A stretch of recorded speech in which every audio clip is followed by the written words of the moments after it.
그래서 우선 정교조 김학한 정책기획국장께서 교육 부문에 미치는 영향 등등에 대해서 약정 토론해 주시도록 하겠습니다. 예, 정교조 정책기획국장이고요. 교육혁명 공동행동에서 정책위원장으로 활동하고 있습니다. 김학한입니다. 좀 전에 이제 발표자께서 일단 서비스 산업 발전 기본 법안이 나오게 된 배경이 일단 금융의 세계화 이후 자본의 새로운 축적 체제, 축적 전략의 일환으로 서비스 산업 발전 기본 법안들이 이제 나오게 되었고, 다음에 이제 그 부분들이 공공 서비스에서도 동일하게 상품화 형태로 진행되고 있고, 이 공공 영역을 보다 더 시장화하기 위한 그러한 형태로 규제를 완화하고, 다음에 규제를 해제하는 그런 것이 이제 서비스 발전 기본법의 배경으로서 좀 설명을 해주셨는데, 일단 그 내용에 대해서 기본적으로 동의를 합니다. 일단 교육에서 진행되고 있는 상황들이 바로 그 교육의 공공성을 약화시키는 그런 방향으로 이제 진행이 되고 있거든요. 이미 이제 교육부 정부의 경우에 있어서는 이제 95년에 교육개혁안을 발표하면서 신자유주의 교육정책을 일관되게 이제 추진을 해왔습니다. 신자유주의 교육정책을 추진해왔고, 다음에 이제 박근혜 정부 들어서는 이른바 이제 4차 투자 활성화 대책이라는 이름으로 교육을 서비스 산업으로 보고, 다음에 서비스 산업 육성의 관점에서 규제를 해제하려는 그런 일련의 활동들을 해왔습니다. 그 연장선상에서 이것들을 보다 더 체계화하는 그런 것으로 일단 교육운동 진영에서는 서비스 발전 법안을 일단 이해를 하고 있습니다. 29쪽이 되겠는데요. 일단 서비스 산업 발전 법안은 교육을 바라보는 관점이 다릅니다. 일단은 교육은 개인의 성장과 발달, 그리고 이제 국민의 기본권 보장이라는 관점 속에서 교육을 바라보는 것이 아니라 경쟁력과 생산성 향상이라는 산업적 측면에서, 그리고 이윤 창출을 위한 상품적인 측면에서 교육을 바라보고 있다라는 거고요. 그런 면에 있어서 교육에 대한 헌법이나 그다음에 교육기본법이 규정하고 있는 교육에 대한 것과 충돌하고 있는 그런 상황이 되겠습니다. 우리 헌법 31조는 모든 국민은 능력에 따라 균등하게 교육받을 권리를 부여를 하고 있고요. 교육기본법도 능력과 적성에 따라 교육받을 권리를 가지도록 되어 있고, 다음에 교육의 기회균등과 관련해서 교육의 차별을 받지 않도록 하고 있고, 국가와 지방자치단체는 학습자가 평등하게 교육을 받을 수 있도록 교육 여건 격차를 최소화하는 시책을 마련하도록 그렇게 하고 있습니다. 다시 말하면 교육은 국민의 이제 기본적인 권리이고, 그다음에 이러한 권리를 보장하기 위해서 국가와 지방자치단체로 하여금 평등한 교육이 이루어질 수 있도록 교육 여건의 격차를 최소화하고, 이를 위해서 안정적으로 교육 재정을 확보하도록 하고 있습니다. 그런데 이 서비스 발전 기본법은 보면 국가와 지방자치단체로 하여금 교육 또한 생산성 향상과 경쟁력 향상을 위한 대책을 수립하도록 하는 그런 내용으로 교육을 바꾸고 있다라는 거고요. 그렇게 되면은 결국 교육을 이제 상품화하게 되고, 이 교육의 상품화는 실질적으로는 교육 소비자들에게 있어서 불평등을 초래하도록 한다라는 거죠. 다시 말하면은 교육이 상품화되면은 비싼 교육 상품에부터 낮은 상품에 이르기까지, 쉽게 얘기하면은 자본이 제공하는 높은 교육 상품에서부터 국가가 제공하는 값싼 교육 서비스라는 이런 형태로 교육이 차별화되는 길들을 열어준다라는 거고, 결국 이것은 교육 불평등에 대다수 민중 노동자와 민중의 자식들은 질 낮은 교육 서비스 교육을 제공받을 수밖에 없다는 점에 있어서 교육 불평등을 확대하는 그런 걸로 작용을 한다라는 거거든요. 그것은 교육기본법에서 규정하고 있는 교육의 평등성을 위해서 국가와 지방자치단체에게 부여하고 있는 책무와는 다른 방향으로 갈 수밖에 없는 것이 원리적으로 내포되어 있다, 이렇게 볼 수 있겠습니다. 사실 신자유주의 교육 개혁은 교육을 이제 상품으로 보고, 다음에 학생과 학부모를 교육 소비자로, 국가와 교원들을 교육 공급자로 보면서 교육을 하나의 이제 시장 논리로서 이제 규정을 해왔거든요. 근데 이러한 신자유주의 교육 개혁안이 교육개혁이 지금 20년이 경과하면서 실패로 드러나고 있습니다. 그런데 이 실패로 드러나고 오히려 공공성들을 강화해야 되는 그런 부분으로 현실에서는 드러나고 있음에도 불구하고 박근혜 정부에서는 교육 시장화를 보다 더 밀고 나가는 그러한 정책들을 추진하고 있고 그것을 체계화하기 위해서 나온 것이 바로 서비스 발전 법안으로 판단을 하고 있습니다. 사실 이 서비스 발전 법안에서 나타날 상황들이 이게 이제 통과되면서 나타날 상황들은 이제 4차 투자 활성화 대책에도 이미 그 맹화들이 다 보여주고 있다고 보여집니다. 4차 투자 활성화 대책에는 유망 서비스 산업의 육성 및 고용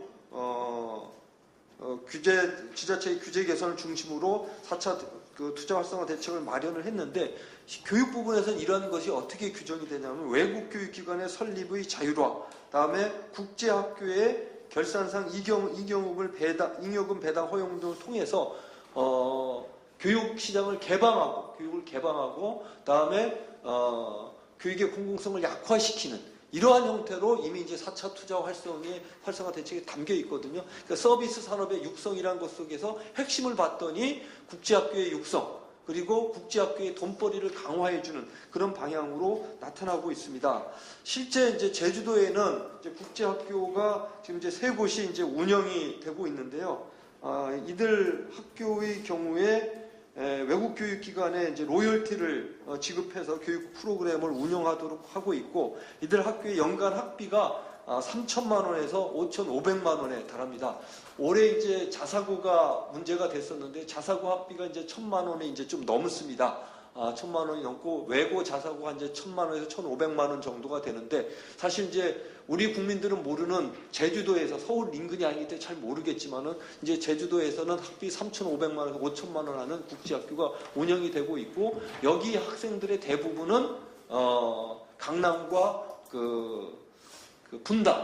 분당에 주소를 두고 있는 학부모들의 자제들이 들어가고 있는 그런 상황입니다. 그러니까 다시 말하면은 이 교육의 상품화가 진행이 되면서 교육의 서열화 그리고 교육의 양극화가 나타나고 있는 그런 형태로 진행이 되고 있거든요. 그래서 이 국제학교 같은 경우에는 외국의 해외 유학 수요를 줄이겠다라는 이름으로 나왔지만은 사실은 여기에서 중고등학교까지 받고 대다수의 학생들이 외국 대학으로 유학을 가는 즉 유학의 발판 플랫폼으로 이제 기능을 하고 있다라는 거고요. 다음에 외국 유학으로 나가지 못하는 학생들의 경우에 있어서는 이 국제학교에 있어서 활동을 바탕으로 해서 국내 이른바 상위권 대학으로 진입하는 그러한 통로들을 추가적으로 확보할 것으로 판단하고 있습니다. 그렇게 되면은 지금은 이제 우리가 자본주의 사회에서는 이제 결국 돈에 의해서 학교가 서열화된다고 하면은 현재는 외고나 자사고가 한국 교육의 정점에 있다라고 한다면은 지금 국제학교가 그 정점에 이제 차지하고 이른바 교육 서비스 산업 육성이라는 것 속에서 이와 같은 교육을 양극화하는 새로운 학교들이 나타나는 그런 것을 가져오게 된다는 거죠. 그래서 전반적으로 보면은 이것 자체가 공교육의 공공성들을 파괴하고 공교육의 서열화들을 가져오고 교육의 양극화를 추동을 하면서 결론에 있어서는 교육 불평등을 심화하는 그런 것으로 이게 작용을 할 것이다 라는 점입니다. 그래서 일단은 서비스 산업 발전 법안은 이제 이러한 지금 진행되고 있는 투자 활성화 대책에 있어서 법적 근거를 마련하고 공교육의 사유화, 영리화에 박차를 가하겠다는 겁니다. 그러나 교육은 상품이 아니고 국민의 권리이고요. 교육의 공공성을 그런 측면에서 교육의 공공성을 약화시키고 영리화의 고삐를 풀어줄 빗장을 열어줄 서비스 발전 법안은 중단돼야 될 것 같습니다.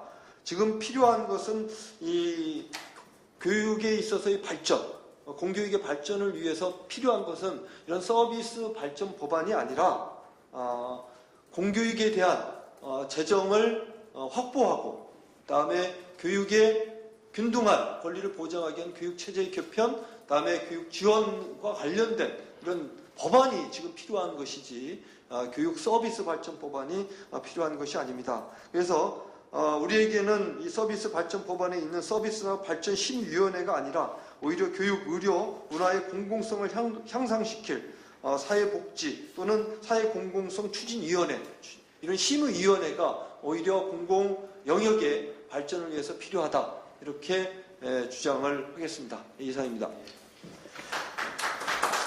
예, 수고하셨습니다. 이 교육 서비스 산업이냐, 교육이 굉장히 낯설입니다. 근데 지금 제주도에서 이미 뭐 일부 시작되고 있다는 그런 상황을 또 좀 공유를 했는 셈이고요.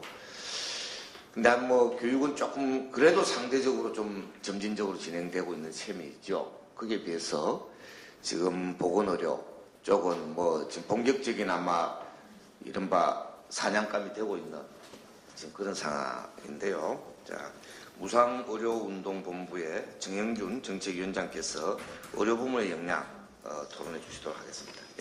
예. 박석은 대표님께서 정말 예리한 지적을 해주셨는데요. 보건의료 부분의 지금 산업화 혹은 이제 영리화, 민영화, 사유화 수준은 상상을 초월하는 수준이라는 걸 다들 알고 계실 것이고, 그래서 그 강론을 가지고 오늘 이 자리에서 이야기하는 자리는 아닌 것으로 판단해서 중요한 지점을 몇 가지 저는 말씀드리고, 향후에 이것들이 벌어지게 되는 것들에 대해서 조금 마지막 마무리 드리겠습니다. 일단 지금 현재 가장 큰 문제가 되는 것은 서비스산업발전기본법이 무슨 역할을 할 것인가 라는 부분이라고 저는 생각하는데, 서비스산업발전기본법은 기본적으로 사회 공공성을 다 파괴하는 법이다라고 저는 이제 봐야 될 것이라고 봅니다. 왜냐하면은 아까 앞에 다 이제 재관에서 박사님 이하 다 말씀을 하신 것들이 이 법안에서 취급하는 것들은 사실 대부분이 공공사회 정책과 관련이 있는 것들입니다. 그래서 이제 지난주에 제가 국회 토론회 때는 김용익 세민연 의원께서 그 이야기를 하셨는데, 한국에서 지금 정치는 청와대가 하고 경제정책은 기재부가 하고 나머지 정책은 하는 데가 없는데 사실은 기재부가 한다. 그러니까 이야기가 무슨 이야기냐면 기재부가 혼자 다 한다. 정치는 청와대에서 조금 하고 나머지는 다 기재부가 다 하는 나라라는 것입니다. 지금 현재 상태가 이렇습니다. 기재부 독재의 나라입니다. 거의 사실. 그런데 이것을 이제 명확하게 기재부 독재, 자본 독재로 허용하게 해주는 것이 이 서비스산업발전기본법이다라고 하는 점을 다시 한번 설명드리고요. 두 번째는 이 법은 지금 이 박근혜 정부가 의료 쪽에서 벌리고 있는 것들에 대해서 한번 다시 복기를 해보면은 가장 대표적으로 지금 메디텔이라고 해가지고 의료관광 호텔이 있는데, 이것은 지금 시행령으로 해가지고요 이미 급속도로 다 지금 진행을 시켜서 이미 끝나버렸고, 또 최근에 저희가 7월에 200만 명가량의 국민들이 반대 서명을 하고 했던 부대사업 확대건과 영리자회 사건은 시행 규칙과 가이드라인이라고 하는 그런 이야기를 들이밀면서 행정독재식으로 또 처리를 한 바가 있고요. 그리고 몇 차례에 걸쳐서 지금 신의료기술 평가를 간소화하면서 사실상은 전 국민을 지금 마루타로 지금 만드는 이런 의료 규제들은 사실 다 시행 규칙으로 다 해결하고 있습니다. 무슨 이야기냐면 전부 행정부에서 행정독재로 하고 있는데요, 국회를 거치지 않는다는 것이죠. 근데 이 서비스산업발전기본법을 잘 보시면요, 여기에는 이 대통령령 위임으로 교육, 의료뿐만 아니라 제조업 위에 모든 분야를 다 집어넣기 때문에 이 시행령 위임이라고 하는 거를 훨씬 더 확대할 수 있는 여지가 크고, 이미 하고 있는 것들의 합법성을 가져다 준다는 점에서 심각한 문제가 있다는 것입니다. 근데 이제 그런 측면에서 보면은 이게 입법부 권한을 완전히 진짜 무력화시키는 법 중에 또 하나라고 볼 수 있는데, 이 법이 앞서 다 이야기했지만 18대 국회에서 그래서 폐기가 됐었던 것이고 여러 가지 문제가 있었기 때문에요. 그리고 이 19대 국회 들어서도 지금 거의 2년 동안 논의조차 되고 있지 않다가 지난달에 이 새정치민주연합의 기획재정이 간사인 윤호중 의원이 이거를 지금 상정 합의를 해준 것이 바로 저희가 오늘 이 자리에서 다시 한번 이 토론회를 하게 만든 계기가 아닌가 싶습니다. 그래서 이 국회에서 진짜 이 새누리당이나 진짜 새정연이나 뭐 새누리당이야 정부의 지금 뭐 거의 친여당 여당이기 때문에, 정부 여당이기 때문에 그렇지만, 야당은 최소한도 이 문제에 대해서 이것은 입법부의 3권 분립을 가지고 철저하게 외면하는 법인데, 이런 법을 가지고 이렇게 상정하고 통과시키는데 실수라도 협조해서는 절대 안 된다는 걸 다시 한번 말씀드리고 싶고요.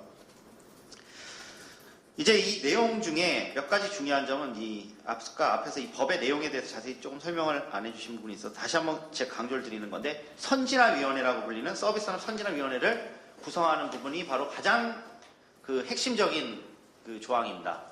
이 서비스산업위원회는 내용은 민간협동위원회니까 상당히 민주적으로 구성이 되어 있는 것 같지만, 내용을 잘 읽어보면은 이 위원회에서 어떤 이견이 제시돼서 충돌이 될 경우에 각 부처는 시행계획을 기재부 장관에게 제출하고, 선진화위원회가 각 부처의 개선 의견을 통보한다는 점에서 기재부 장관이 사실은 교육부 장관, 복지부 장관 위에서 의견 청취한 다음에 다시 지시를 내리는 그런 위원회입니다.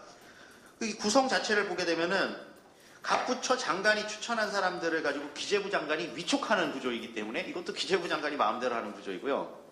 이런 구조는 사실은 뭐 건정심이나 뭐 방송통신위원회 등과 비교했을 때도 말도 안 되는 비민주적인 구조고, 이 무조건 이 위원회의 장은 기재부 장관이 한 명을 하고 나머지는 민간위원장이 하는데, 그 민간위원장도 기재부 장관이 이제 위촉을 하는 그런 형태이기 때문에 사실은 뭐 기재부 장관이 북치고 장구치는 위원회입니다.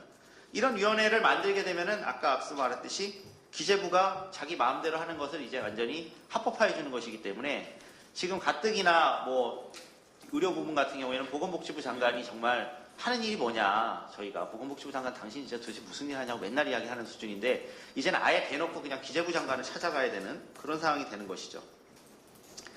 의료 부분에 이제 이 영리적 사업 재구성이라는 거는 사실 박근혜 정부가 지난 2년 동안 진행한 이 부분들이 제일 처음에 나오게 된 것들은 그 의료산업화 선진위원회라고 노무현 정부 때 나온 이야기들이지만, 이명박 정부 때 들어서 사실 이것을 서비스 산업으로 이제 통칭을 하면서 낸 것들이 몇 가지가 있습니다. 그것이 2008년 4월, 2008년 9월, 2009년 1월에 걸쳐서 3단계에 걸쳐서 했는데요. 40페이지를 보시면 나오는 내용인데, 여기에 나온 내용들이 지금 다 추진하는 가장 구체적인 내용들입니다. 2008년 4월에 나온 내용을 보시면은 1단계에서 의료관광 활성화라는 것을 이야기해서 지금 똑같은 이야기 다시 하고 있는 거고요. 해외 환자 유치할선 하게 해달라, 영리병원 허용해달라, 의료채권 허용해달라, 의료호텔 허용해달라, 그리고 외국 이사를 해야 되니까 원격 의료 허용해달라 했는데, 지금 여기서 의료호텔은 이미 허용했고요.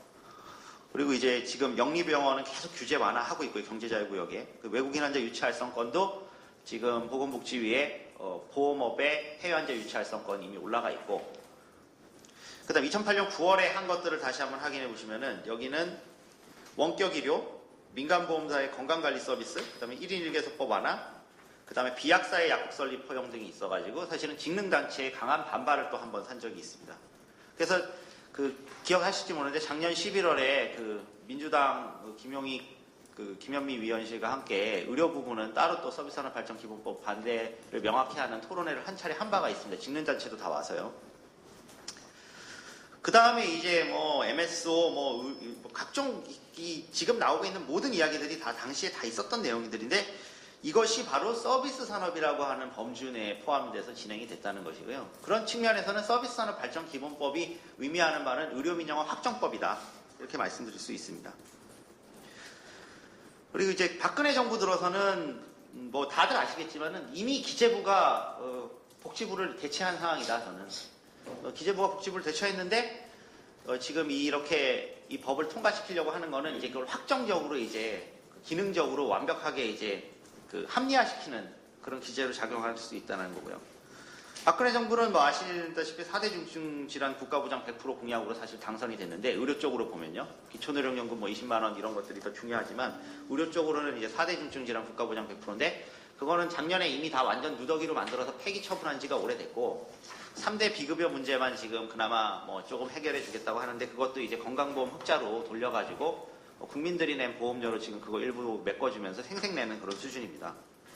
근데 이 부분에서 가장 중요하게 벌어진 일이, 진주의료원을 작년에 이제 집권 다음 날 본인이 직접 한 건 아니고 홍준표 경남도지사가 이제 나서가지고 해줬는데, 해줬다는 표현이 지금 딱 맞는 수준이 됐습니다. 왜냐하면은 복지부가 그동안 계속 여기에 대해서는 전용해서 쓸 수가 없고, 여기에 대해서 이제 중앙정부가 지원한 금액들, 진주의료원에 지원한 금액들에 대해서는 자신들이 이제 확실하게 문제를 책임지고 재개원을 못하더라도 어쨌든 그 부분에 대해서는 의료기관으로 다시 가는 부분들에 대해서 확인하겠다는 이야기까지 했지만, 사실 지난달 조용히 박근혜 정부가 진주의료원을 경남도 서부청사로 용도 변경해서 사실상은 폐원 최종 승인을 했는데, 이 건도 제가 봤을 때는 복지부가, 사실 저희는 복지부에 가서 이야기하고 보건복지부 장관이 국회 청문회인지 아니면 국회에 불러가지고까지 의원들이 이야기해가지고 그런 답변을 얻었으나 아무 소용이 없었다는 것이죠. 뭐냐, 기재부 장관이 마음대로 할 수 있는 나라다. 그리고 이제 뭐 의료 관광이나 원격 의료 같은 것들도 지금 사실 추진 세력이 복지부로 되어 있지만 사실 이게 복지부냐라는 의혹이 계속 듭니다. 그래서 국회를 거치지 않아도 되는 뭐 부대사업 확대, 영리자회사, 메디텔, 경제자유구역 같은 것들은 다 지금 사실 행정독재로 다 해결을 한 상태입니다. 그래서 이제 남은 것들은 법안 개정 사항인데요. 병원 인수 합병 허용권이 지금 다시 새누리당 지금 의원이 발의해가지고 이번 12월 9일에 또 올라와 있고요. 이것도 18대 국회에서 폐기됐는데 또 지금 하고 있고, 원격 의료 허용 처음에 심재철 의원이 냈다가 안 되니까 다음에 정부 입법으로 또 해가지고 지금 이미 상정돼 있는 상태입니다. 지금 뭐 의협하고 맨날 지금 싸우고 있지만요. 보험업 환자 유치 알선도 뭐 집권하자마자 올렸고요. 그리고 이제 6차 투자 활성화에 보면은 국제의료특별법이라 해가지고 이런 걸 다 포괄해가지고 또 법을 하나 큰 걸 만들어가지고 하는데, 이 부분은 이제 뭐 확인을 해보니까 기재위에다가 올릴 건 아니고 이것도 보건복지부에 올린다고는 하는데, 보건복지위에 올린다고는 하는데 이걸 또 기재위에 올릴까 아주 걱정이 됐었습니다. 그러니까 이런 상황에서 지금 이 서비스산업발전기본법은 사실은 국회 기재위에 지금 소관인데, 기재위에 지금 세민연 이 부분에 대해서 명확한 입장과 반대를 그동안 해오다가 갑자기 본인들은 실수라고 하지만 이렇게 나간 부분에 대해서는 분명하게 지금 다시 확실하게 이 부분을 국민들과 이 지금 오늘 나온 이 교육, 의료 및 그 사회 문화 전반이 다 반대한다는 점에 대해서 좀 각인을 하실 필요가 있을 것 같다라는 걸 다시 한번 설명을 드리고요. 서비스나 발전법에서 어쨌든 추진되는 것들이 확인이 된다면 의료인들한테는 사실은 아주 재앙이고요. 이것도 의료가 이제 다 자본에 포섭되는 것이고, 그리고 이제 국민들은 사실은 의료비 폭등과 저희가 여기 지금 미국식 의료제도로 한 번에 건너갈 수 있는 것이다라는 부분을 다시 한번 강조드리면서 마치겠습니다. 예, 수고하셨습니다. 사실은 뭐 이미 본격적인 사냥이 시작되고 있고 좀 더 큰 사냥도 아마 곧 진행되는 뭐 그런 긴박한 그런 상황이죠. 자, 문화 쪽은 어떨지, 뭐 문화 쪽은 좀 더 현재 서비스 산업의 재벌화나 조직 자본화 또는 시장화 어느 정도 어떻게 되고 있는지 한번 좀 토론을 들어보도록 하겠습니다. 이현재 소장께서 해주시겠습니다. 예, 문화연대 이현재입니다. 옆에서 지금 의료 쪽 발표 위원장 정책위원장 하시는 거 듣고 깜짝 놀랐습니다. 대부분의 그 자리에 문화만 놓으면 비슷하고 처음에 말씀해 주신 그 문장은 이미 제가 페이스북에 올렸으면 정말 명문장이죠. 모든 건 기재부가 한다. 사실 이런 논의가 이제 문화예술 쪽에서 기재부에 대한 문제의식을 현장 예술가들이 갖게 된 거는 뭐 오래됐습니다. 오래됐고, 예를 들어서 작년인가요? 페이스북에서 굉장히 인기가 있었던, 예술인들이 굉장히 좋아했던 그 포스팅이 하나 있었는데, 그게 뭐냐면 에베레스트 산 같은 이제 그런 산을 이렇게 타는 등반하는 걸 다큐멘터리 찍은 감독이 인터뷰를 했는데, 그 인터뷰에서 물어봤어요. 그렇게 카메라까지 들고 늘 궁금했다. 카메라까지 들고 그 위에까지 올라와서 찍는데 뭐가 제일 힘들었냐 그랬더니 그 다큐멘터리 감독이 이렇게 말했습니다. 정산하는 게 가장 힘들었습니다. 라고 말했어요. 모든 지금 한국에서 이어지는 문화예술과 관련된 이런 것들의 가장 큰 문제 중에 하나는 철저한 경제환원적인, 경제적 가치가 무의미하다는 뜻이 아니라 과잉된 권력으로서 어떤 기재부, 철저한 경제 관료들의 어떤 맹목적일 정도의, 하지만 전혀 문화적, 사회적 인식이 좁은 이런 분들이 만든 정책들로 모든 게 평가되고, 그것의 모든 오히려 거꾸로 문화와 예술의 발전을 위해서 국가정책이 존재하는 게 아니라 그들의 어떤 권력과 평가와 이해를 위해서 이것을 맞춰주는 것들이 이제 지난 한국 사회 문화행정의 대부분의 모습이었습니다. 그래서 언제나 말하죠. 문화부 관료들이, 힘없는 문화부 관료들, 마이너리티 정책을 하는, 이렇게 말하죠. 기재부를 설득해 주셔야 됩니다. 기재부가 이해하게 됩니다. 도표를 그려주세요. 수치를 말해주세요. 이렇게 말합니다. 이게 지금 한국 사회의 냉정한 현실적, 이건 진보고 대안이고 문화연대 입장이고가 아니라 엄연한 현실이죠. 근데 지금 이 서비스 발전 기본법을 보면 오히려 그런 것들을 어떤 문화적 정책의 전문성이나 어떤 문화에 대한 이해나 감수성이 더 확보되지 않은 기재부의 권력을 강화하는 그런 법이죠. 모든 것들을 기재부 장관이 더 결정하게 만든 이 법에 당연히 동의할 수가 없죠. 뭐 결론만 말씀드린다면 사실은 지금 현재 여기에 언급된 전제들은 뭐 전제 자체도 동의하기 힘들지만 아주 자본주의적인 정책으로 보더라도 이걸 하고 싶으면 문화 쪽은 서비스 산업 발전 기본법이 필요한 게 아니라 문화행정 발전 기본법이 필요합니다. 문화행정 발전 기본법이 필요하고 이런 철저한 경제적 가치로 환원되는 것이 아니라 문화나 교육이나 복지나 이런 사회적 공공성이 높은 영역들, 의료도 마찬가지겠죠. 하지만 어쨌든 이런 문화적인 그런 이 사람들이 되게 좋아하는 언어들이 있지 않습니까? 세계적인 수준의 글로벌 스탠다드 수준의 평가와 지표와 정책을 도입할 수 있는 그런 프로세스가 오히려 필요할 거다라고 이제 결론부터 말씀드립니다. 그 발제 조금 이해를 돕기 위해서 그 발제자께서 작성하신 그 문제의 항목에 맞춰서 좀 토론을 몇 가지 해볼까 합니다.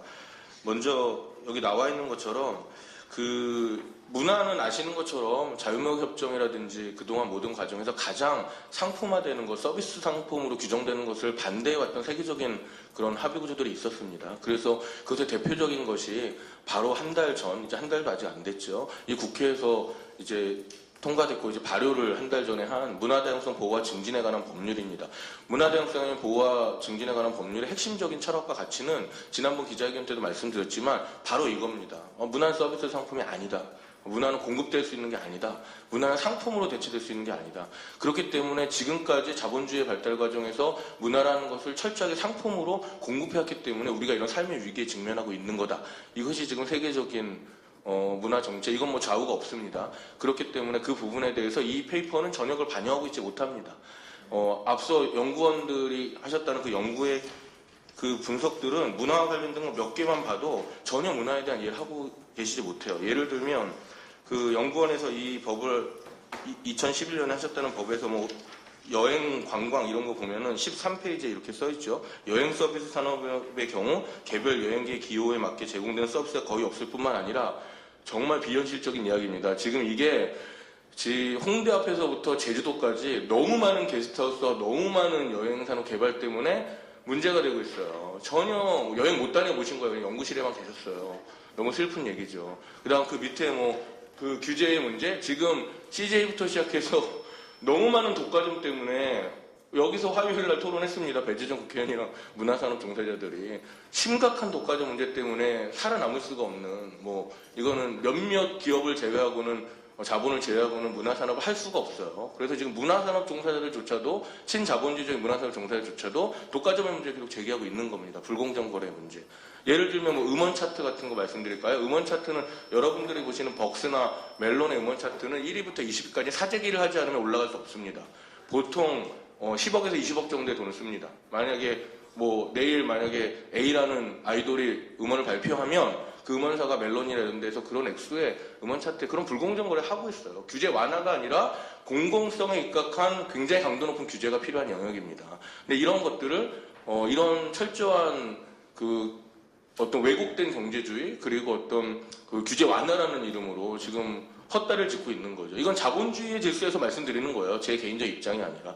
그렇다면 지금 필요한 것은 이런 문화를 과도하게 서비스하고 산업화시키는 것이 필요 아니라 문화의 원래 가치를 만드는 것이 모든 여행이나 관광이나 산업의 기본입니다. 우리가 맨날 부러워하고 뭐 벤치마킹 하자고 하는 그런 유럽이나 뭐 문화적인 컨텐츠가 발달되는 나라들 가까운 일본만 보더라도 그런 문화적인 가치를 발현할 수 있는 생태계를 조성해 주는 게 기본적인 산업의 논리인데 심지어 여기서 말하는 전제는 공공정책이죠. 국가가 법을 만들고 한다면 정책이란 공공정책을 의미하는 건데 그것은 당연히 그런 부분에서 문화적 가치가 확산되지 않는 문화산업이 있을 수 없다. 그런 서비스가 있을 수 없다라고 말씀드리고 싶습니다. 예를 들면 여기서 이야기되는 예술을 지금 개인 서비스로 분류돼 있잖아요. 요즘에 세계적인 수준의 예술 뭘 이야기해도 개인 서비스하는 예술 없습니다. 대부분 사회적 문제를 다루죠. 가장 보수적이라는 한국에서 가장 보수적이라는 현대미술관이 올해의 작가로 누구를 선정했습니까? 노승택 작가를 선정했습니다. 매우 충격받았죠, 다들. 아니 이런 보수적인 박근혜 정부에서 보수적인 국립현대미술관이 올해 작가로 노순택이 누굽니까? 용산 참사부터 지금 이 순간에도 쌍용자동차, 콜트콜텍 노동자 이런 사람들을 카메라에 담았던 작가죠. 이미 예술은 굉장히 공공적인 작업들을 본격적으로 하고 있고 도시재생이나 문화예술 교육이나 이런 공공정책의 어떤 솔루션 정책으로서 혹은 문제해결적 정책으로서 커뮤니티를 만드는 마을 만드는 정책들로서 박근혜 정부도 입만 열면 말하잖아요. 마을 만들기 하겠다, 뭐 커뮤니티 활성화하겠다, 지역문화 하겠다. 근데 지금 실제로 말은 그렇게 하면서 핵심적인 정책, 지원 정책을 둘러싼 권력과 돈의 관계에서는 철저하게 경제적 관점으로 환원하고 있는 거죠. 더 강하게. 이런 부분들은 오히려 이 법의 취지와는 전혀 반대로 문화예술계를 심각하게 독과점화시킬 것이고 경제적, 문화적, 사회적 가치를 훨씬 퇴행시킬 것이다. 그리고 이런 방식의 문화행정과 정책은 사실은 개발국가들이 하던 정책이죠. 개발동산 국가들이 하던 정책입니다. 지금 문화부 관료나 정부 관료들이 좋아하는 뭐 프랑스나 뭐 이런 그 선진국이라고 말하는 정책이 아니라 정말 처음에 문화정책을 시작할 때 철저한 경제 관료들이 하던 그런 정책들입니다. 그렇기 때문에 결코 이 부분에 대해서 동의할 수 없다라고 말씀을 드리고 싶습니다. 마지막으로 그 문화 다양성이라는 것들이 지금 굉장히 화두로 떠오르고 있고 문화라는 것은 말씀드린 것처럼 문화뿐만 아니죠. 뭐 저는 또 각각의 특징이 있지만 다른 부분도 마찬가지라고 생각하지만 문화만 이야기한다면 문화라는 것은 사실은 굉장히 특이성을 가지고 있습니다.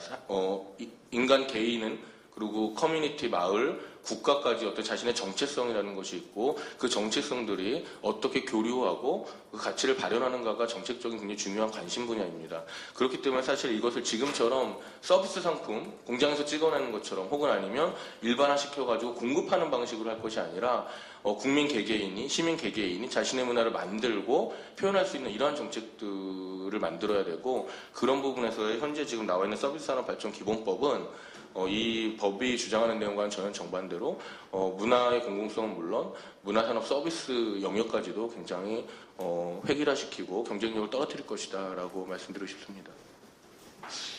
그럼 문화가 상품이 아니고 교육이 상품이 아니고 의료가 상품이 아닌데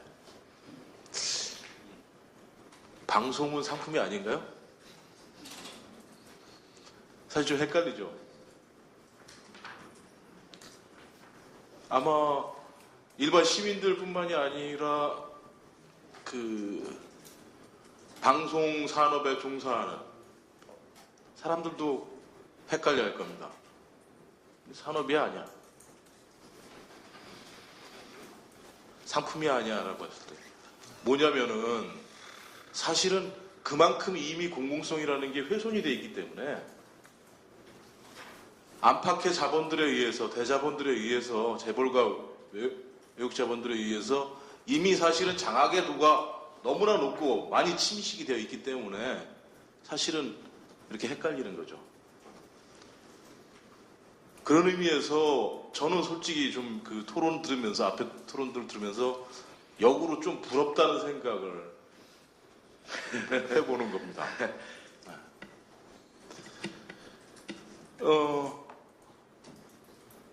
지금 누가 현재 우리 방송을 놓고서 공공성이 상당히 있다라고 얘기할 수 있겠습니까? 외형만 일부 갖추고 있을 뿐입니다. 그것도 뭐 공영방송이란 이름 하에서.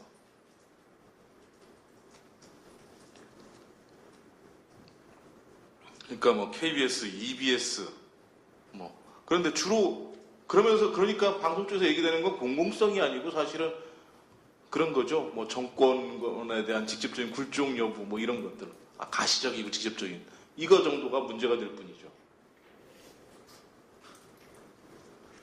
그리고 또 그렇기 때문에 약간 착각을 하는 경향도 좀 있어요. 마치 현 집권 세력들에 대해서 조금이라도 비판적인 태도를 취하면 그게 마치 무슨 공공성이 있는 것이냐 이렇게.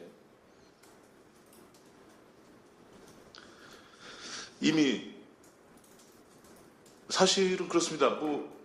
그 배경을 조금 대부분 아시지만 그래도 환기 차원에서 좀 말씀드리면 사실 방송은 이미 그러니까 25년 전부터죠. 1990년도부터 사실은 이 신자유주의의 길을 걷기 시작을 했습니다. 공공성이라는 건 그때부터 무너지기 시작을 했습니다. 90년도에 그 방송구조 개편 이렇게 이래서 그때 이제 SBS를 이제 상업방송을 이제 만들고 그 다음에 또 그 지금 여러분 아시다시피 외주 제작이 지금 그 방송 전체에서 약 50% 정도를 차지하는 프로그램에서 그때부터 뭐냐면 이것들 비율을 갖다가 아웃소싱이죠. 그러니까 프로그램 아웃소싱인데 제작을 의무적으로 그 얼마 이상을 해라라고 해가지고 그 비율들을 계속 높여갔어요. 그런 것들을 의무화시켰고요. 그 다음에 지역의 또 이 민방들을 이제 만들어냈고 뭐 이제 이런 것들이죠. 그러니까 그때부터 생겨나는 모든 것들은 다 자본에게 몰아준 겁니다. 대자본들에게. 그리고 그 다음에 이어서 뭐냐면 95년도에 케이블들이 생겼죠. 케이블 채널, TV가 생겼죠.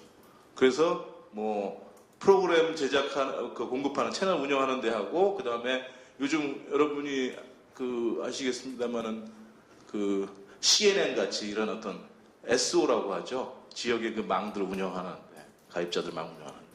이런 데도 다 사실 자본들한테만 준 거죠.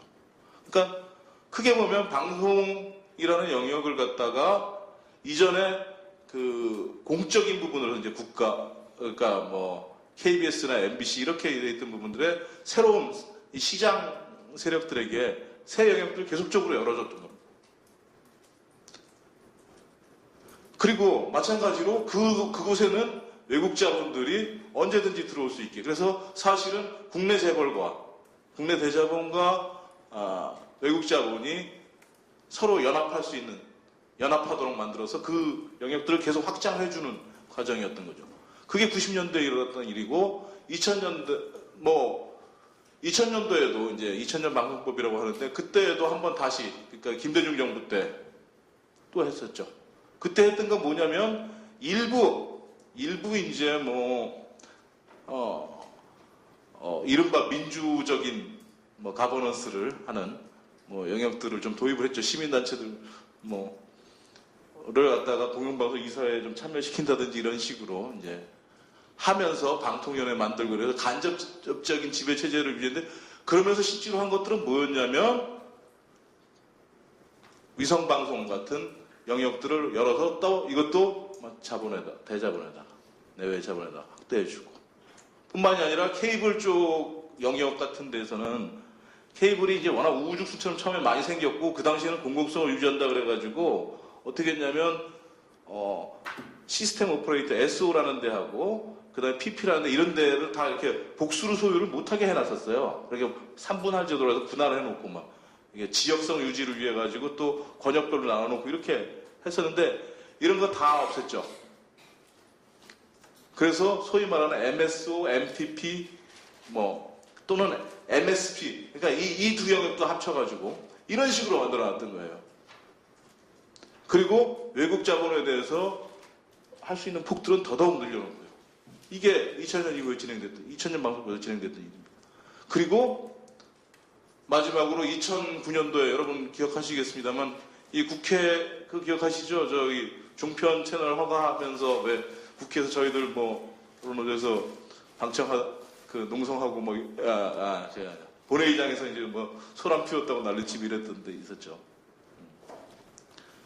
그때 우리는 기억합니다만은 대개는 그냥 종편, 그러니까 조중동한테 이렇게 채널 또 하나씩 줬다라고만 기억을 합니다만 실제로 그때 그것과 더불어서 거의 모든 영역에 대해서 외국 자본의 소유 비율이라는 것들 이제 거의 예전에 한 30% 이렇게 했었거든요. 그래서 49%까지 이렇게 가 있죠.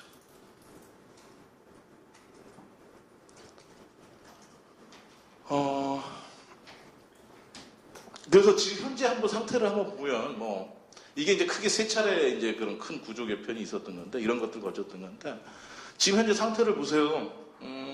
케이블 TV 영역이 어떻게 되어 있죠? 보면 아시다시피 CJ가 제일 막강하죠. CJ 케이블 TV는요 지금 CJ, CNN, TV 로드 이 세 개가 거의 다 먹고 있어요. 요게 이제 SO 영역이 그렇고 그 다음에 그 PP 영역 그러니까 프로그램 공급하는 영역을 보면 여기는 뭐 CJ, ENM이 최강자죠. TVN 이렇게 돼 있어요. 그리고 요즘은 이제 케이블 말고 유료 이게 이제 유료 방송이죠. 그리고 유료 영역이 또 이제 IPTV라는 게 있죠. IPTV는 뭐 아시다시피 3대 통신 자본 KT, SK, LG 이들이 외국 자본을 같이 공동 소유하고 있는 거죠. 그렇습니다. 그 다음에 아시다시피 종편 부분이 있어요. 이것도 사실은 신문 자본이 핵심이지만 일반 산업 자본들하고 국내 그 다음에 외국 자본들이 일부 들어와서 같이 이렇게 연합해 있는 소유하고 있는 거죠. 네. 그렇습니다. 그리고 여기에 이제 공중파 방송이라고 흔히 얘기하는 여기에 이제 SBS가 있고 그 지역망으로서 이제 그 지역 민방위 이렇게 하나의 네트워크를 이루고 있죠. 그리고 그런데 그 지역 민방은 사실은 다 보면 지역의 지방의 주로 건설사들, 건설 자본들이나 뭐 이런데 지역 토호들이 다 이제 같이 연합해 있는 거죠. 물론 SBS 태영도 기본적으로 건설 쪽의 자본입니다만 그렇습니다. 솔직히 저는 뭐 이렇게 생각을 해요. 사실은 소유 규제 이제 풀 것도 별로 없다. 남은 게 별로 없다. 사실은 지금 그런 상황입니다. 그리고 왜냐하면 지난번에 그 조중동한테 그 미디어 악법 그래서 이거 줄 때 그때 사실은 규제를 어떤 식으로 풀었냐면요. 예를 들면 지금 국내 대자본들이나 신문 소유자들한테 여기는 지상파 채널도 소유가 가능해요. 10%씩 지분이. 거기까지 지금 푸는 거예요. 지상파를 그 정도로 풀어놨는데 뭐가 지금 더 이상 뭐가 남아있겠습니까? 그리고 한미 FTA가 그 방송 영역은 그 올해 3월 이후에는 그동안 적용이 유예가 돼 있었거든요. 그래서 이제 그게 해제가 되는데 3년간 유예가 돼 있다가 그렇게 되면 어떤 게 가능하냐면 외국 자본들이 이제 외국 PP들 같은 경우에 PP의 영역에 관해서 어떻게 돼 있냐면 그 간접 투자가 100% 허용이 돼요. 무슨 얘기냐면 아시다시피 얘네들이 국내에다 법인만 설립을 하면 그것 통해서 무슨 짓이든 할 수 있다는 거예요. 간접 투자라는 게 그런 거잖아요. 네. 그렇게 돼 있어요. 그런데 솔직히 별로 이제는 하도 많이 당하고 이제 이미 헝클어질 때 헝클어져가지고 별로 이런 것도 그렇게 긴장감을 못 줘요. 그 다음에 조금 더 제가 이제 그 상태를 그러니까 한번 무너지게 되면 어떻게 되는지를 한번 제가 말씀드리기 위해서 조금 더 말씀드릴게요. 이 영리 방식, 그러니까 운영하는 방식에는 그럼 어떠냐? 소유만 그러냐? 아니라는 겁니다. 예를 들면 이제 방송은 기본적으로 많은 부분이 지금 광고로 운영이 되잖아요. 광고 같은 경우에 지금 광고사가 어떻게 되어 있냐면 기존에는 한국방송공사에서 이제 간접으로 이렇게 대행해 주던 거였어요. 하나였죠. 지금은 수가 6개입니다. 하나만 공영 랩이고 다 민영이죠. 무슨 얘기냐면 SBS가 지난번 미디어 랩적 할 때 만들어졌고 종편 4개가 생기면서 다 각자 자기가 하나씩 이제 꾸려가는 거죠. 그렇게 돼버렸어요. 그리고 방송 광고 옛날에는 나름대로 이제 규제들이 여러 개가 있었잖아요. 근데 지금은 이제 뭐 케이블 쪽은 아시다시피 뭐 규제가 별로 없죠. 그리고 공중파에만 일부 규제가 남아 있는 게 이제 뭐 먹는 샘물이라든지 의료라든지 뭐 이런 거 몇 개 남아 있습니다. 못하게 돼 있죠. 그리고 그 대신에 이제 풀어준 게 이런 겁니다. 예를 들면 지금 이제 곧 풀 것 같은데 이번에 만약에 이제 그러니까 서비스 발전 기본법이 되고 뭐 그러면 조만간에 풀릴 것 같은데 방송 광고 총량제 무슨 얘기냐면 지금은 시간별로 10%밖에 광고 못하게 돼 있어요. 시간대별로. 근데 이거 하루에 그냥 통틀어서 10%만 지켜라. 그러니까 돈 되는 시간에 와장창 몰아줄 수 있게 이렇게 되면은 어떤 게 나타나느냐? 돈 되는 컨텐츠에는 때도 갖다 이제 핵심 이렇게 해서 상업적인 것들은 이제 위주로 이게 편성인데 나머지는 거의 사각 시대에는 다 버리는 게 되는 거죠. 이런 형태로 되겠죠. 그리고 그런 시간대에 이제 노인들이나 아이들이나 기타 뭐 이런 다큐멘터리나 이런 거 다 갖다가 박는 거죠. 사각시 이렇게 된다는 얘기죠. 지금도 사실은 PPL 같은 경우는 여러분 뭐 아시고 모르시고 보시겠습니다만은 지금 드라마, 예능, 뭐 다큐멘터리 모든 것에 PPL 안 들어가는 게 별로 없습니다. 장르를 불문하는 거예요 지금. 그리고 협찬 장난 아닙니다. 제가 단적인 예로 하나만 말씀드리면 예를 들면 이런 건데 요즘에 얼마 전에 인기 있거든 요리 인류라는 뭐 이제 요리 관련 그 KBS 다큐멘터리가 있었습니다. 돈이 많이 들고 이제 이러니까 이런 거 어떻게 하냐면요. 협찬 얻을 때 지금은 대기업에서 협찬도 자기네가 했다고 얘기하지도 말라 그래요. 그 대신에 뭘 요구하냐면 옛날엔 자막만 이렇게 해줬잖아요. 지금은 걔네들 홍보 영상을 따로 만들어줘요. 그 팀이 따로 있어요. 이래야 지금 협찬 유지가 돼요. 이런 식으로 운영이 되는 겁니다. 그리고 이제 주로 방송 쪽에서 신경 쓰는 건 이제 방송 프로그램이라고 안 하거든요. 방송 쪽에서. 그거는 뭔가 엄격하게 뭐 지켜야 될 것 같고 이렇잖아요. 다 컨텐츠라 그러죠. 그리고 어떻게 하면 다른 영역에다 팔아먹을까? 그래서 먹고 살까? 이렇게 생각하는 거죠. 그러다 보니까 무슨 뭐 내용상에 있어서의 공공성이나 이런 것도 생각하겠습니까? 뭐 이제 그런 거고요. 뭐 그러다 보니까 이제 뭐 기본적으로 노동이라는 건 뭐 무시 정도를 떠나서 이제 감시 아예 적대 차원으로 가는 거죠.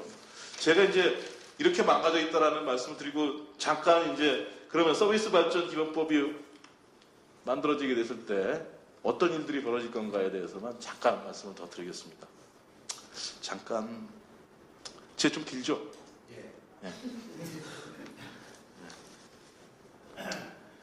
예, 단기적으로 뭐 당연히 지금 방송통신위원회가라고 있는데 독립기재위원회라고 뭐 명목상으로 그렇습니다만 이거는 뭐 이제 있으나 마나 한 게 되겠죠. 여기서 지금 현재 지상파하고 뭐 보도 PP 이런 데 같은 경우를 이제 보도 채널 같은데 이런 데를 이제 뭐 중편까지를 어쨌든 규제를 한다고 합니다만은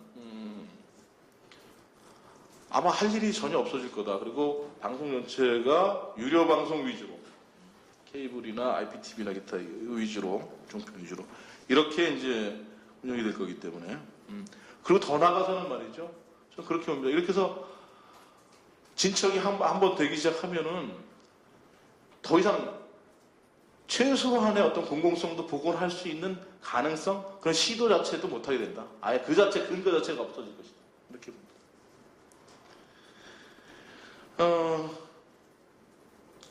뭐 저들은 그렇게 얘기를 합니다. 그러니까 방송 서비스 매출을 뭐 지금 현재 한 13조 정도가 되는데 이거를 갖다가 2017년까지 19조 정도를 늘리겠다. 50% 이상을 이렇게 얘기합니다. 핵심이 뭐겠습니까? 일단은 뭐냐면 광고 같은 경우 대폭적으로 풀어버리고 품목 규제부터 해가지고 뭐 중간 광고 등등 이런 거 싹 풀어버리겠다는 거죠. 이래서 이건 키우겠다는 거고요.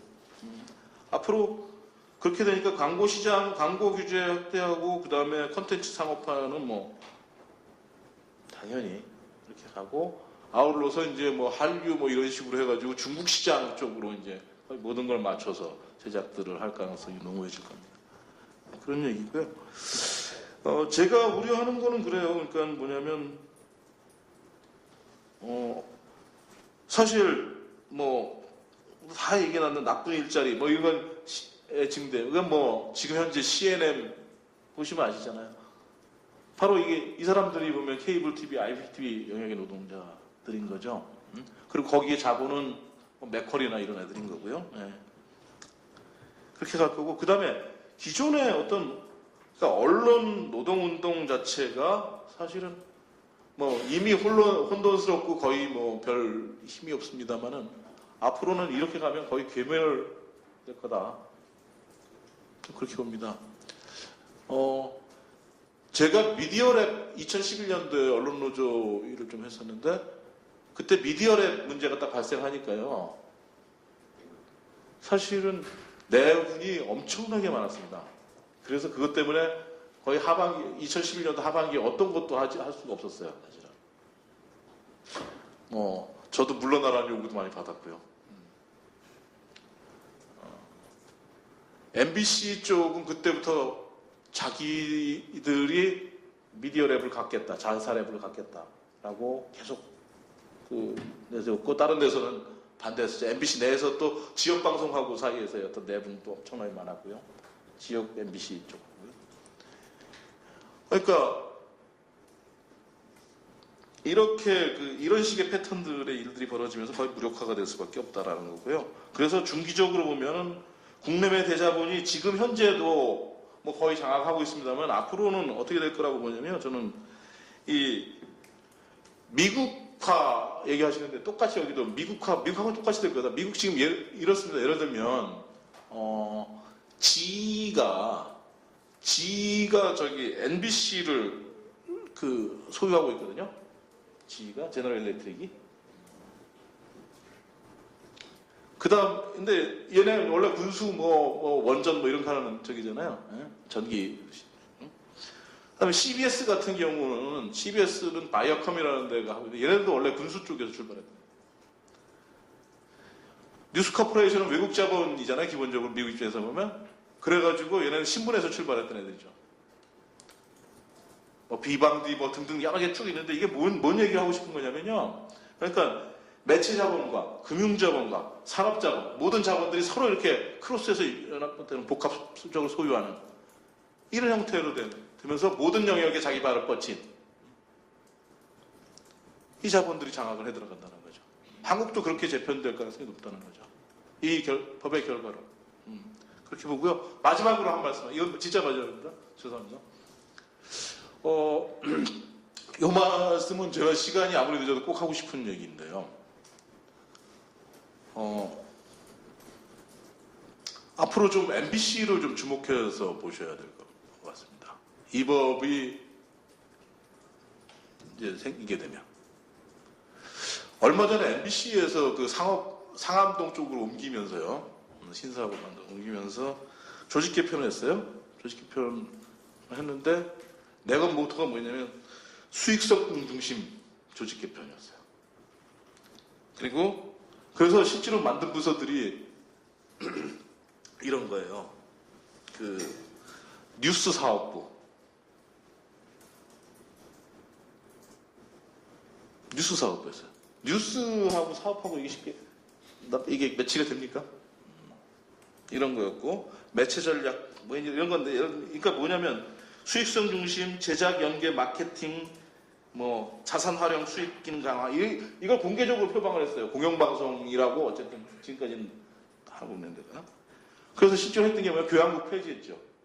교양국을 폐지해갖고, 다큐멘터리는 외주 관리하는 부서에다가 갖다 그냥 이렇게 조그맣게 옆에 얹혀주고서, 실제로 나머지 대부분을 어디로 보냈냐면, 예능국으로 보냈어요. 예능국 산하로 보냈어요.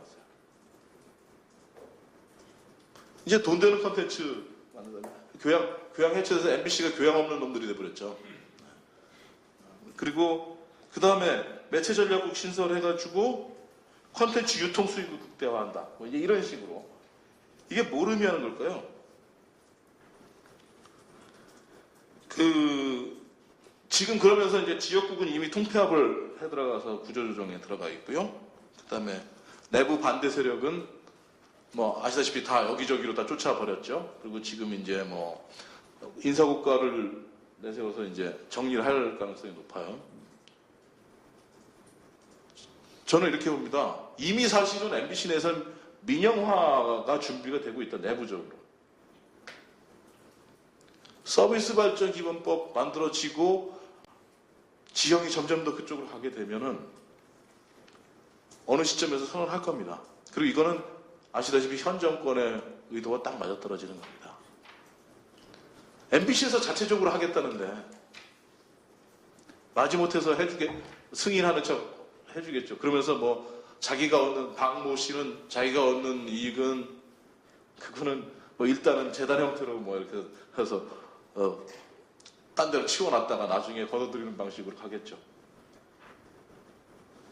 그래서 이게 서비스 발전 기본법이라는 게 언론은 이미 망가뜨렸고 사실은 거의 이렇게 이게 만들어지면 거의 회복 불능하게 될 것이고 그리고 또 MBC 민영화까지도 연결될 수 있는 정세적 의미를 가지고 있다 이렇게 말씀드리겠습니다. 고맙습니다. 예, 사실 저희가 공공운수 사회서비스 노동조합인데요. 앞에서 서비스가 상당히 다양한 업종으로 구성되어 있는데 저희 그 업종들이 다 저희 노조에 소속이 되어 있습니다. 그래서 생산자 서비스부터 시작해서 사실은 개인 서비스까지 하지만 공공부문이 소유하고 있거나 아니면 영향력이 큰 이제 부문들을 중심으로 저희 노조가 구성되어 있는데 말씀하신 것처럼 사실 앞에서 주로 영역이나 각 의제들 중심으로 업종을 중심으로 한 이제 서비스 산업 발전법의 문제점들에 대해서는 이야기를 해주셨고요. 저희는 그 앞에서 나온 것들을 빼면 뭐 여러 가지 이제 사실은 서비스 영역이 있긴 한데 사실 지금 서비스 발전 기본법이 1차적으로 목표를 하고 있는 대상이 사실은 거의 앞에 있는 영역들에 거의 다뤄졌습니다. 사실은 대부분 다 중점 육성 산업으로서 지정이 되어 있는 부분들이고 해서 사실은 나머지를 빼면 뭐 예를 들어 사회 서비스라든지 아니면은 뭐 이제 개인 서비스라든지 여러 가지 부분들이 있을 텐데 사실 저희도 이렇게 요 법에 대해서 말씀드릴 만한 건 사실은 좀 없을 수도 있겠다 이런 생각이 들어서 좀 약간 각도를 좀 달리해서 사실은 저희가 어떻게 보면은 앞에서 말씀 나오셨지만 이제 어떤 영역은 민영화가 상당히 진행된 영역도 있고 실제로 형식적으로 어쨌든 아직까지는 국가가 좀 소유를 하고 있거나 정부가 사실상 이제 뭐 출연을 보조를 다 하는 운영하는 이제 영역이 있고 사실은 이제 방송처럼 이미 모든 영역이 다 국가가 손뗀 소유 구조에서 이제 여러 다양한 영역들이 있는데 저희는 어쨌든 영역은 다양한 영역이 있지만 그나마 국가가 좀 소유하고 있는 이제 이런 공공기관들 중심이 많이 구성되어 있습니다. 근데 이제 이 부분에 있어서도 정부가 이제 요 서비스 발전 법과 함께 어떤 것들을 하려고 하는지 이것들을 중심으로 좀 말씀을 드리도록 하겠습니다. 아시겠지만 이 서비스 발전 기본법이라고 하는 거는 이 자체로만 나와 있는 게 아니고 그동안 계속해서 추진되어 왔던 서비스 산업 발전 정책과 투자 활성화 대책, 각종 규제 완화 정책의 일환으로 추진되고 있는 겁니다. 그래서 공공기관들 같은 경우에는 이제 이런 측면에서 보면은 크게 두 가지 정도에서 아직까지 정부 정책이 추진되어 왔습니다. 하나는 말 그대로 이제 민영화하는 영역이 있겠습니다. 대표적으로 이제 있는 기관의 소유를 이제 민간으로 넘기는 민영화가 있을 수 있고 그동안 정부 혹은 공공기관이 독점해왔던 시장에 대해서 이걸 민간에게 개방하는 시장 개방 형식의 이제 민영화가 있을 수 있는데 사실은 이것이 지속적으로 이제 추진이 돼 왔었죠. 이게 하나가 있고 두 번째는 이제 공공기관의 역할, 기능 자체를 이제 바꿔나가는 부분들이 있습니다. 그래서 소유는 국가가 소유하고 있고 분명히 운영은 공공기관으로 운영이 되는데 하는 일을 따져보면 전혀 어떤 공공성과는 거리가 먼 사실상 우리 산업화 시대 때 우리 정부나 공공기관들이 그 재벌들의 성장을 측면 지원하는 역할들을 했던 것처럼 사실 공공기관이라는 이름을 달고 있지만 이 시장화되고 있는 영역에서의 민간 기업들과 재벌들의 이제 기능들을 측면 지원하는 혹은 이 재벌들이 이 시장으로 뛰어드는 통로가 되는 이런 역할들을 좀 하는 경우들이 있습니다. 그래서 이 두 가지를 이제 중점적으로 추진하고 있는데 그것이 이제 정부는 그러니까 서비스 산업 선진화를 얘기하고 있듯이 공공기관에 대해서는 공공기관 정상화라는 이름으로 이제 정책들을 추진하고 있습니다. 그래서 앞에 많은 분들이 이제 기재부 독재에 대해서 말씀하셨는데 사실 저희 공공기관들 같은 경우에는 올 한 해 동안 말 그대로 기재부 독재에서 엄청난 말도 안 되는 일들이 벌어졌습니다. 그래서 올해가 이제 정상화 대책이라고 하면서 사실상 단체 협약으로 맺어왔던 여러 가지 권리들을 일방적으로 계약을 하라고 기재부가 지시를 했죠. 노사가 합의한 단체 협약이고 헌법에 보장되어 있는 노동 기본권에 의해서 체결된 단체 협약임에도 불구하고 일방적인 계약을 하라고 요구를 했었고 계약을 하지 않을 경우에는 내년도 임금을 동결시키겠다는 협박을 했었습니다. 그래서 사실상 거의 헌법 위에서 지금 기재부가 놀고 있는 상황이에요. 이게 1차 정상화였습니다. 그래서 사실 부끄러운 얘기지만 많은 공공기관들이 이 협박에 넘어가서 사실상 자기가 그동안 10수년 동안 단체 협약과 파업과 투쟁을 통해서 쟁취해왔던 권리들을 내주는 안타까운 일들이 있었고 아직도 이것을 저항하면서 지금 뭐 경북대 병원 같은 경우에는 지금 오늘로서 22일차 파업을 지금 하고 있는 이런 상황입니다. 근데 이제 여기가 끝이 아닙니다. 사실은 이거는 어떻게 보면 신호탄에 불과했고 지금 2차 정상화 정책을 정부가 이제 하겠다고 준비를 하고 있습니다. 2차 정상화 정책의 내용은 한마디로 말해서 공공기관의 기능을 전체적으로 재점검하겠다는 겁니다. 그래서 기능 조정이라고 이제 법적으로 얘기를 하는데요. 정책적으로는 말 그대로 303개 지금 공공기관이 있는데 303개 공공기관의 기능이 혹시 상호 중복되는 게 있는지 민간에서 해도 되는데 공공기관에서 하고 있는 게 있는지 뭐 불필요한 게 있는지 민간에 넘겨야 될 게 있는지 이것들을 전체적인 모든 기관의 기능들을 점검을 하겠다, 확인을 하겠다라고 하고 있습니다. 그래서 이 그 결과에 따라서 통합시킬 건 통합을 시키고 민간에게 넘길 건 민간에게 넘기고 혹은 기능을 바꿀 거는 바꾸고 이러겠다는 거를 지금 계획으로 발표하고 있고 내년에 이제 이것이 중점적으로 추진될 예정입니다. 그래서 특히 정부가 지금 저희가 보기에는 이제 그 지분 아예 이제 기업 자체를 매각하는 거에 대한 국민들의 불만도 워낙 크고 저항도 크고 철도 이제 작년에 철도 KTX 분할 매각에서 파업으로 막았던 것과 마찬가지로 이게 위험 요소가 크니까 이제 우회적으로 다양한 방식으로 이제 기능 조정이란 이름으로 사실상 민영화를 준비해 가는 이런 작업들을 하려고 하는 것을 보여지고요. 그러면서 1차적으로 이제 기능 조정이 4대 부분이라고 해서 4대 부분에서 중점적으로 먼저 1차적으로 추진이 되고 있는데 이제 그 중에 한 2가지 정도가 사실은 서비스 영역과 직접적으로 연관되어 있는 부분입니다. 하나는 이제 컨텐츠 지능이라고 하는 부분이 있고 하나는 이제 정보 보호 뭐 이런 부분들이 있습니다. 그래서 특히 뭐 컨텐츠 지능 부분이야 사실은 이제 원래 뭐 컨텐츠 뭐 방송 컨텐츠를 비롯해서 각종 문화 컨텐츠들은 대부분 다 민간에서 이제 생산하고 있지만 이것들을 이제 이 컨텐츠들이 제대로 생산되도록 혹은 이런 컨텐츠들이 공적으로 생산될 수 있도록 전체적인 생태계를 조성하고 필요한 기능들을 이제 지원하는 역할들을 하는 것들이 공공기관 역할일 텐데 사실상 이 컨텐츠 지능의 역할들이 민간 돈 되는 컨텐츠를 어떻게 하면 더 민간 기업들 잘 만들 수 있을까 지원하는 역할로 이제 바꾸겠다는 이런 것을 보여지고 특히 뭐 지금 글로벌 5대 킬 컨텐츠라고 해서 뭐 게임, 뭐 캐릭터 이런 것들 얘기하지 않습니까? 그런 것들을 지원하는 역할들을 공공기관들을 이제 바꾸려고 이렇게 하고 있는 것이죠. 그래서 기능 조정이라는 이름으로 해서 공공기관의 기능들을 통폐합하고 민간으로 넘기고 일부는 기능들 자체를 서비스 산업의 활성화, 서비스 산업의 선진화를 측면 지원하기 위한 역할로 전체적으로 조정하려고 하는 게 1차적으로 지금 준비되고 있는 것들입니다. 근데 그러면서 두 번째로 하는 것들이 결국에는 이 공공기관의 운영을 최대한 수익성 중심 운영하는 것을 바꾸겠다라는 겁니다. 그래서 내년도에 성과연봉제라든지 아니면은 퇴출제, 민간기업과 마찬가지로 성과를 못 내는 직원들은 정년 이전에 자르도록 하겠다라든지 이런 제도들을 통해서 사실상 기관의 운영 자체를 수익성 중심 운영 그리고 노동자들의 이제 그 희생과 그리고 노동자들의 상호 경쟁을 통해서 전체적인 이제 효율성을 높여나가겠다라는 게 지금 추진이 되고 있는 상태입니다. 이게 단순하게 이 노동자들의 문제만은 아닌 게 예를 들어서 지금 병원 같은 경우가 이제 대표적인 이제 공공병원이 사실 우리나라는 얼마 없지 않습니까? 그래서 있는 공공병원도 얼마 없는데 이 공공병원 자체를 공공병원이 아닌 사실상 민간병원과 크게 다르지 않는 병원을 만들겠다는 게 지금 정부의 정책입니다. 그래서 올해 이제 원래 그 공기업들은 지금 경영평가라고 해서 정부에 의해서 평가들을 받고 있는데 사실 병원들은 평가를 따로 정부에서 기재부에서 하진 않았습니다. 근데 내년부터는 이 평가를 다시 하겠다는 거예요. 경영평가를. 근데 평가의 내용들을 보면 대부분이 다 얼마나 돈을 잘 벌어오는가 병원들이. 그리고 노동조합을 얼마나 잘 요리를 해서 단협을 계약시키고 후퇴시키는가.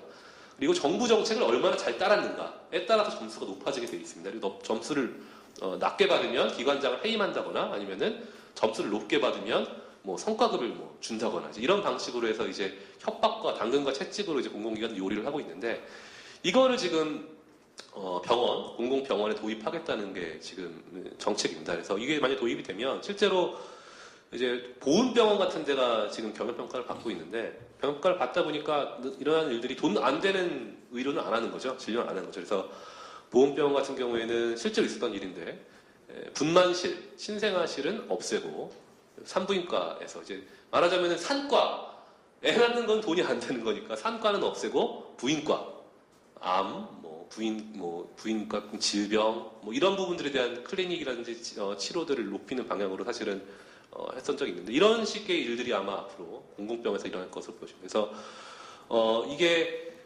그나마 어쨌든 소유는 정부로서 유지가 된다 하더라도 사실상 들여다 보면은 민간병원과 다를 바 없는 수익성 중심의 운영이 되다 당연히도 이후에 남은 길은 이제 운영 주체만 소유 구조만 바꾸면 이제 완성이 되는 이제 이것을 바라보고 앞으로 이제 가고 있는 실정입니다. 그래서 아마 이제 서비스 산업 선진화 기본법이 이제 발전 기본법이 통과가 되면 아마 공공기관에 이것을 근거로 직접적으로 아마 뭐 당장에 민영화를 한다거나 이런 것들은 없겠지만 아마 지금 추진되고 있는 공공기관 정상화 정책과 연계를 해서 각종 규제 완화 및 투자 활성화 그리고 공공기관의 기능들을 시장화를 지원하고 혹은 시장화를 시작하는 이런 역할로 바꿔나가는 것들을 중점적으로 추진할 걸로 보여집니다. 마지막으로 이제 약간 한마디 더 덧붙이자면 이 정부가 이제 서비스 산업의 발전을 얘기하면서 사실은 얘기하는 게 지금 생산성 문제 아닙니까? 그래서 처음에 이제 노무현 때는 사실은 서비스 산업이 우리 이후 먹거리다. 서비스 산업을 키워야 된다라는 이제 덩치를 이제 키우자는 게 주였다면 이명박 넘어오면서부터는 서비스 산업의 생산성을 개선을 해야 우리 전체의 생산성이 올라가고 경제 성장률이 올라간다는 게 이제 주요 논리였습니다. 근데 그러면서 이제 생산성을 높이기 위해서 얘기했던 게 규제 완화하고 투자 활성화였던 거죠. 그래서 대표적으로 원래 돈벌이가 되는데 지금 돈벌이가 안 되고 있는 것들은 시장을 열고 그 다음에 이 상당히 영세하고 낙후되어 있는 서비스 산업에 자본을 투자를 함으로써 전체적인 생산성을 높여야 된다라는 거였습니다. 근데 과연 참 이게 그동안 이렇게 자본이 투자되고 시장화되고 영세가 됐던 게 대형화되고 집중화되고 이런 것들이 이루어졌는데 과연 생산성 혹은 이 국민 경제에 어떤 영향을 미쳤냐라는 것들을 한번 돌아볼 때라고 생각합니다. 대표적인 게 이제 소매업 같은 경우가 이제 이전에 2000년대 초반과 지금과 비교해 봤을 때 대형마트 우후죽순처럼 생기고 소매업 자체의 대형화가 급속도로 이루어진 경우지 않습니까? 그래서 실제로 생산성이 개선이 됐습니다. 소매업은. 그러니까 2001년하고 2005년만 놓고 봤을 때 제가 자료를 보니까 한 50% 정도의 생산성 향상이 있었어요. 1인당 부가가치. 그러니까 소매업에 종사하는 노동자들이 벌어들이는 부가가치가 사실은 50% 정도 늘었습니다. 근데 과연 그러면 그렇게 생산성이 늘었으니까 국민 경제 혹은 서비스라는 게 개선이 됐냐? 소매에 관련된 서비스가 국민이 느낀 행복이 늘어났냐라는 걸 놓고 볼 때는 과연 그런가를 질문할 수밖에 없는 거죠. 사실 생산성이 는 이유는 단 하나입니다. 노동자들이 줄었어요. 종사하는 종사자 수를 줄다 보니까 10명이서 10개에서 하는 소매 상가가 줄고 1개로 집중이 되고 노동자들이 당연히 일하는 종사자 수가 줄고 이러다 보니까 생산성이 는 것처럼 보이는 게 있는 거죠. 두 번째는 이런 과정에서 임금은 줄었습니다. 실제로 실질 임금은 생산성은 그러니까 부가가치 1인당 버는 부가가치는 50%가 늘었는데 실제로 1인당 임금은 14% 정도밖에 증가 안 했습니다. 5년 동안. 이 말은 뭐냐면 결국에는 부가가 이렇게 소매업이 대형화되고 시장화되고 가져가는 부가가치는 늘어났을지 몰라도 실제로 이 내에서의 분배 구조는 악화됐다는 얘기거든요. 무슨 말씀을 드리고자 하는 거냐면 결국 서비스업의 생산성이라고 하는 거는 서비스업 자체는 노동 집약적인 산업일 수밖에 업종이고 뭐 산업이 아니다 하더라도 그런 영역일 수밖에 없습니다. 사람이 하는 일인 거죠. 사람의 머리로 만들어내고 사람의 손으로 발로 제공하는 서비스, 재화가 아니라 서비스인데 이거를 자본 투자를 활성화해서 이 서비스를 개선하겠다, 선진화하겠다는 발상 자체가 문제다라는 거죠. 대한항공 최근에 이제 문제가 되고 있는 땅콩회항의 얘기를 보면서 그런 생각이 들었는데 대한항공 노동자들이 생산성을 높이라고 대한항공에서 갤럭시 탭을 다 하나씩 줬다고 합니다. 그래서 그 규정이 맞냐 틀리냐 할 때 그 갤럭시 탭을 꺼내서 찾아보고 있으니까 못 찾는다고 왜 이렇게 늦게 찾냐고 또 면박을 줬다고 하죠. 갤럭시 탭을 주고 생산성을 높이려고 했는데 또 반대로 그 비용을 절감하기 위해서 그 승무원들에게 제공되는 기내식은 인원수의 절반밖에 안 싣는다고 하죠. 지금은 나머지는 1인 그 특등실에서 남는 거를 먹어라 이렇게 하고 있다고 합니다. 그러니까 이 갤럭시 탭을 주고 일하라고 하고 대신에 노동자들에게 주는 밥은 뺏고 하는 게 과연 기내 서비스의 향상 그리고 장기적인 서비스업의 발전에 과연 얼마나 도움이 될지 한번 생각을 해봐야 되는 게 아닌가 싶고 서비스업이라는 결국 사람이 하는 문제고 인간이 제일 중요하기 때문에 어떻게 하면 서비스업에 종사하는 노동자들, 서비스를 생산하는 노동자들 혹은 뭐 문화인들, 예술인들, 방송인들, 교육인들, 의료인들이 정말 마음 놓고 일할 수 있고 자기 실력을 키워갈 수 있고 숙련을 높여갈 수 있는 방향으로 가는 게 맞다라는 것이죠. 그래서 노동의 서비스업의 생산성을 높이기 위해서는 자본의 투자를 늘리고 자본의 규제를 푸는 게 아니라 임금을 올리고 인권을 올리는 게 더 먼저라는 말씀을 마지막으로 드리고 싶습니다. 네, 제 말씀 이것으로 마치도록 하겠습니다. 예. 네, 방금 전에 이제 배재용 선생님께서 기재부가 주관하는 법이어서는 안 된다, 만약 통과되더라도 라고 얘기를 하셨는데요. 근데 그럴 일은 없습니다. 왜냐하면 이 법이 제정되게 된 유일한 목적은 기재부가 주관하는 것을 하기 위한 법이기 때문에요. 기재부가 주관하지 않는다면 이 법을 통과시킬 이유가 전혀 없거든요. 그래서 이 법의 법률적 문제점에 대해서 제가 몇 가지 짚어볼게요. 적용 범위가 전혀 특정이 되지 않습니다. 2조 1호에 보시면요. 이 법에 적용 대상이 되는 서비스 산업에 대해서 정의를 하고 있는데요. 어떻게 정의를 했냐면 농림어업이나 제조업 등 재화를 생산하는 산업을 제외한 경제활동에 관계되는 산업으로서 대통령령이 정하는 산업이라고 되어 있습니다. 근데 이거는 전혀 특정이 불가능해요. 그 전체 산업은 모두 경제활동과 관련이 돼 있죠. 경제활동과 관련없는 산업이 어디 있습니까? 그러니까 산업인데 농림업과 제조업을 제외하고 모든 산업, 그 중에 대통령령이 정하는 것. 그러니까 전혀 특정이 불가능하고요. 산업은 계속 발전하고 새로운 영역이 계속 생겨나는데 앞으로 이 산업 발전에 따라서 그러니까 무한정 확대될 여지를 가지고 있는 거죠. 그리고 두 번째로는 2조 2호에 관계중앙행정기관이라고 되어 있는데 이것은 서비스 산업과 관련된 사무를 관장하는 중앙행정기관. 근데 그 1호에서 서비스 산업이라는 게 무한정 확대될 수 있기 때문에 관계중앙행정기관도 사실상 모든 부처가 될 수밖에 없는 것 같습니다. 그래서 앞에 제가 57페이지 이하에 이제 지적을 했는데요. 이렇게 이상하게 법이 제정된 이유는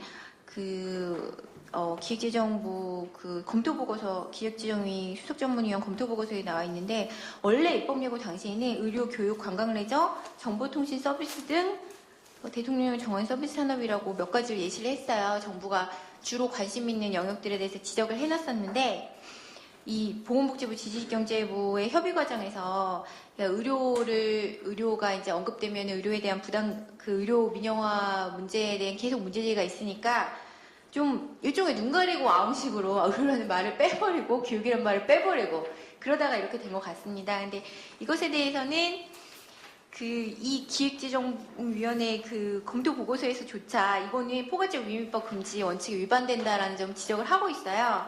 근데 헌법재판소에서도 대통령령에 위임하려면 법률 자체에서 대통령령에 규정될 내용을 대강이라도 예측할 수 있어야 한다고 이미 그 판시를 하고 있는데 이런 포괄적 위임법 금지에 정면으로 위반됩니다. 그리고 세계에서도 이런 법안이 유례가 없고요. 그런데도 이 법을 추진을 하고 있는 그런 상황이고요. 그리고 법안 내용은 65페이지 이하의 주요 내용은 제5조부터 7조까지가 주요 그 내용인 것 같습니다. 그래서 가장 핵심적인 내용은 서비스산업선진화위원회에서 심의한 그 서비스산업발전 기본계획을 5년마다 수립하고 그 기본계획에 따라서 각 행정기관은 시행계획을 수립을 하고 그리고 7조에서 이런 시행계획과 기본계획을 얼마나 추진하고 있는지 점검해서 결과를 서비스산업선진화위원회에 제출해서 점검을 받고 서비스산업선진화위원회는 개선 의견을 통보할 수 있다 이렇게 되어 있습니다. 그러니까 원래는 좀 더 강력한 권한을 부여를 했더니 워낙 비판 의견이 높아서 약간 뭔가 이제 별로 대단한 게 아닌 것처럼 보이게 하기 위해서 개선 의견 통보 이런 식으로 좀 강제성이 안 드러나는 방식으로 좀 법안을 만들긴 했는데요.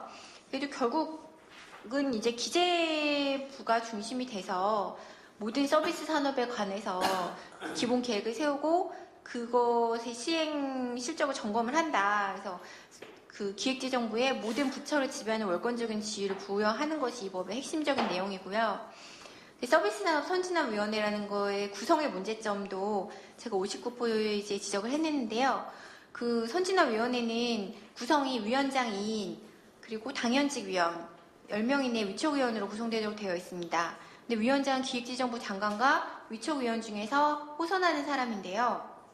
이 위촉위원회를 어떻게 위촉하냐면 중앙행정기관의 장의 추천을 받아서 위원장이 위촉하도록 되어 있습니다. 근데 위원장이 2명인데 한 명은 위촉위원 중에서 호선하도록 되어 있으니까 처음에 이 위원회가 구성될 때는 위원장은 기획재정부 장관밖에 없죠. 그러니까 위촉위원은 기획재정부 장관이 선정을 하도록 되어 있는 거고요. 그럼 기획재정부 장관이 선정한 사람들 중에서 자기들끼리 뽑은 사람이 위원장이 되는 거고. 그러니까 결국 이 서비스산업선진화위원회 구성은 기획재정부 장관이 맘대로 한다. 라고 그냥 한마디로 정리를 할 수 있을 것 같아요. 결국 이제 모든 산업에 대해서 기본계획을 수립할 막강한 권한을 가지고 있는데 이 위원회를 구성하는 데는 기획재정부 장관 외에는 다른 결국은 이제 기획재정부 장관이 거의 정권을 가지고 구성을 할 수 있도록 되어 있는 상황이라, 네, 상당히 심각한 민주적인 면에서도 문제가 있고, 정말 그 서비스산업선진화위원회 구성 자체가 전혀 이 산업의 특수성이나 이런 것들에 대한 고려는 전혀 없는 것 같습니다. 그래서 이런 것들에 대해서도 지적을 할 수 있을 것 같고요. 네, 기타 서비스산업발전법의 문제점에 대해서 이미 다른 분들이 다 지적을 하셨으니까 저는 그냥 짧게 경쟁력 강화와 생산성 향상을 위해서 기획재정부 중심으로 서비스산업 발전을 추진한다고 하는데 이게 과연 우리나라 서비스산업들이 이 생산성이 낮은 게 뭐 때문인가? 그러니까 지금 이 정부가 해결책으로 제시하고 있는 건 규제를 개선하고 13조에 나오거든요. 그리고 연구개발과 연구개발을 활성화한다. 14조부터 16조까지 나와 있고 서비스를 표준화하고 정보통신 기술 활용 촉진한다. 이 정도인데요.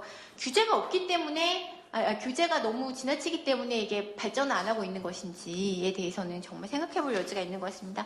근데 제가 보기에는 아까 제가 현숙 박사님께서 잘 지적을 해주신 것처럼 우리나라 서비스 산업은 이제 대기업 중심 경제 구조와 IFU 노동시장 유연화로 중산층이 몰락해서 사실상 이 자영업 쪽으로 이제 노동시장에 밀려서 어쩔 수 없이 자영업 쪽으로 밀려나게 된 것들, 그리고 양극화가 심화되고 가계소득이 감소했기 때문에 수시장이 전혀 활성화가 안 되고 이런 것들이 맞물려서 일어나는 일들인데요.